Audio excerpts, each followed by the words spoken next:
So this is our latest syringe pump, Nanolitre Syringe Pump. So basically we can control up to 3 pumps. I've connected with 2 pumps at the moment.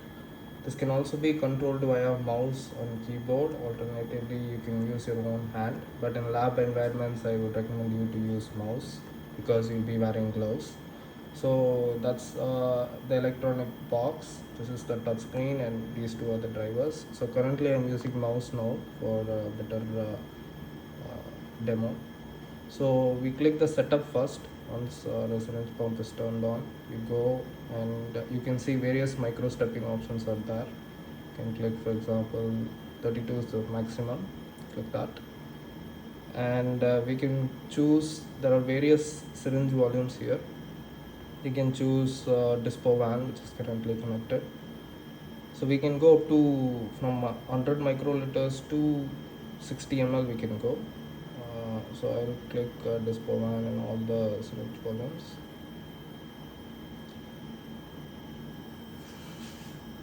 So this various type of units are here. Can go up to picoliter per minute or hour, but currently I recommend you to go up to nanoliter. So I will now click ml per minute for the demo purpose.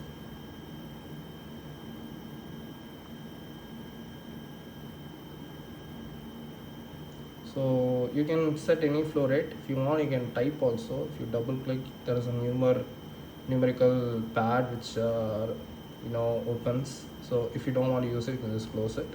Also, you can manually click this button and open the keyboard as well.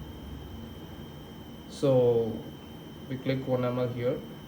So motor acceleration generally can be kept as 0. If you want for some advanced programming, you can set that value as well. So now we increment is like I'll show you later. So basically just click 1 for now, and mainly you need to connect to the system. So this connects with that box. So once this is done, I'll show you what the increment means. So here we can see like there are 2 modes, absolute and incremental. So basically the sprite plus, if you click increment, whatever value we have set here will be moving. So also there is load settings, save settings. You can log it using your password. You can also change your PIN. So this is the login button basically. So currently I've added myself, and there are basically admin, lab user, guest, and you can add yourself.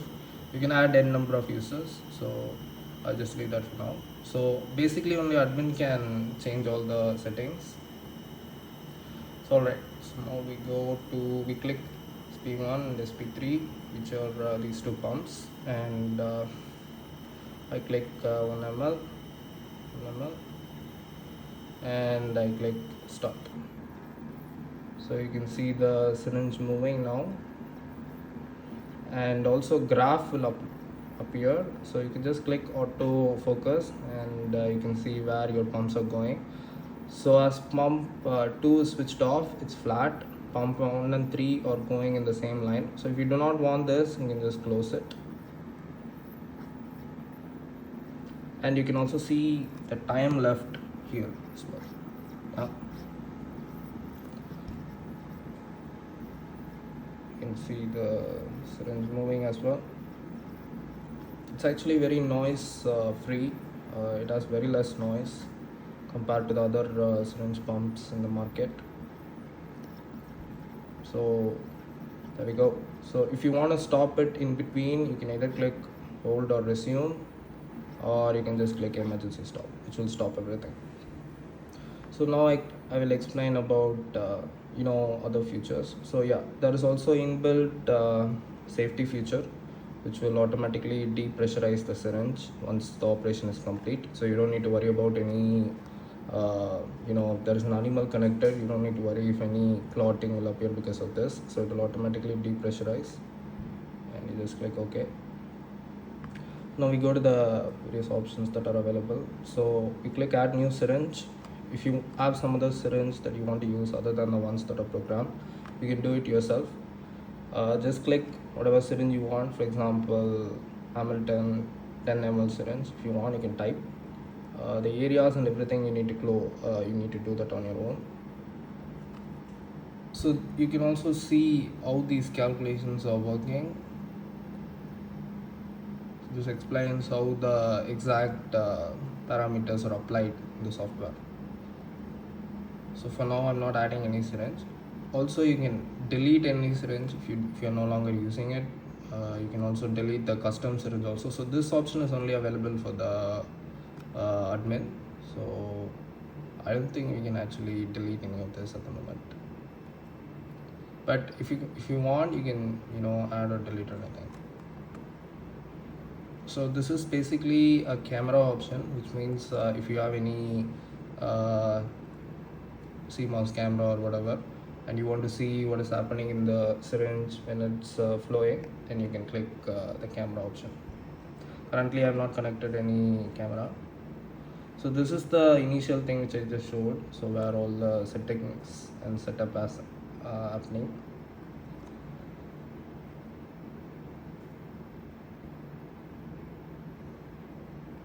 So this is bolus mode, where you can set your bolus volume target, bolus speed, maintenance volume. So this is like kind of a maintenance mode also inbuilt inside this program. So I'll demonstrate and show you. So clicking both of this, setting target as that.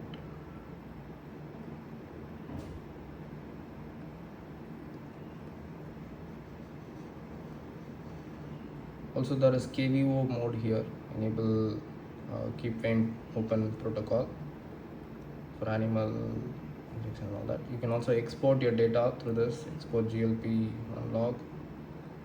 So I'm just now giving execute, so you can see the syringe is moving, and after some time the maintenance mode will also kick in. You can just close it if you want, or just keep it as it is. So you can see some various commands here which are showing what is currently happening. So until we click stop, this flow will continue. Next we go to this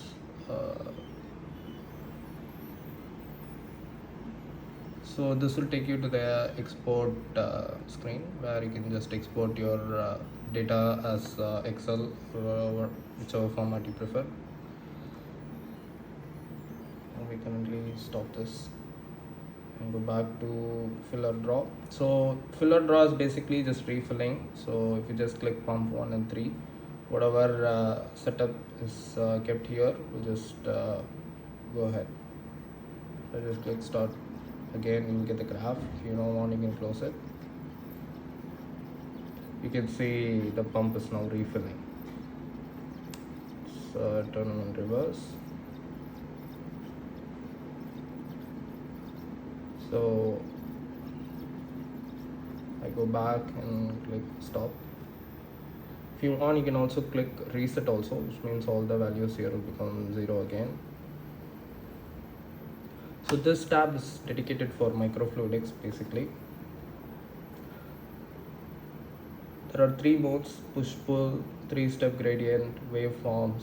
So push-pull is basically if you just click pump 1 and pump 3, one pump will be pushing and one pump will be pulling. So it's very good addition for microfluidic applications. So you can click the target volume. So these parameters are actually independent of whatever is set in this tab. So these are all independent functions from fluidics, I mean. So you can also click the flow rate as well, and I'm clicking start push pull. You'll again get the graph.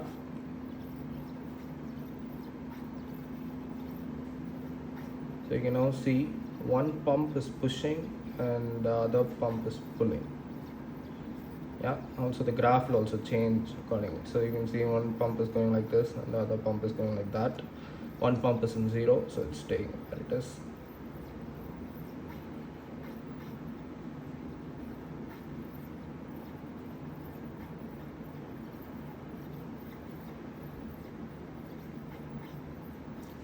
So that's what this is about. Stop. Then we go to animal dosing. So this tab is dedicated for animal dosing applications. Again, you click pump 1 and pump 3 as those two are the connected ones, and you can click subject mass here. Let's say the mice or rat is weighing, mice generally weighs about 30 grams. Target ratio, which is mg per kg, you click 1 mg per kg, let's say, and stock concentration, let's say you keep 2 mg per ml. Infusion rate you can set like if you want 3 ml per minute. So the software automatically calculates the value here. Calculated volume is 15 microliter, estimated time is 0.3 seconds. Click execute, it will be executing.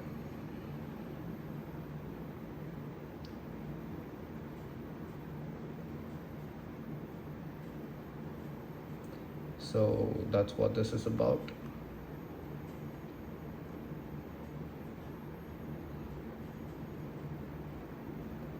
Clicking stop.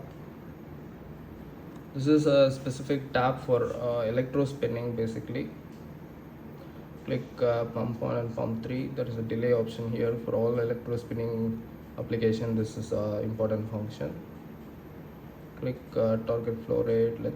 Generally it's kept very minimal for those kind of applications.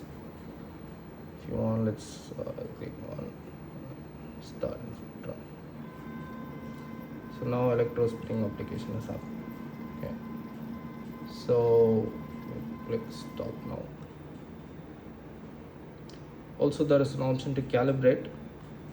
For example, if you are finding some errors in the volume that is being dispensed or refilled, you can calibrate it again. It's automatic calibration. So you can generally by default 1 ml is kept as the target test volume. You can change whatever you want here, and click dispense test volume here once you set the values, and you need to weigh it using a weighing scale.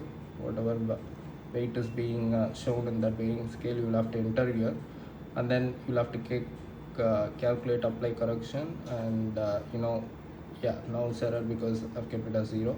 So you need to enter these values here and then click calibrate, and the calibration is done. So this is internet option. So since this is an advanced syringe pump and frequent updates occur, currently the software is updated to the latest.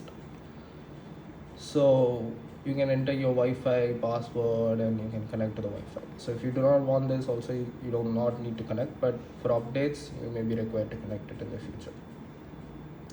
So that's it. Thank you for watching this video.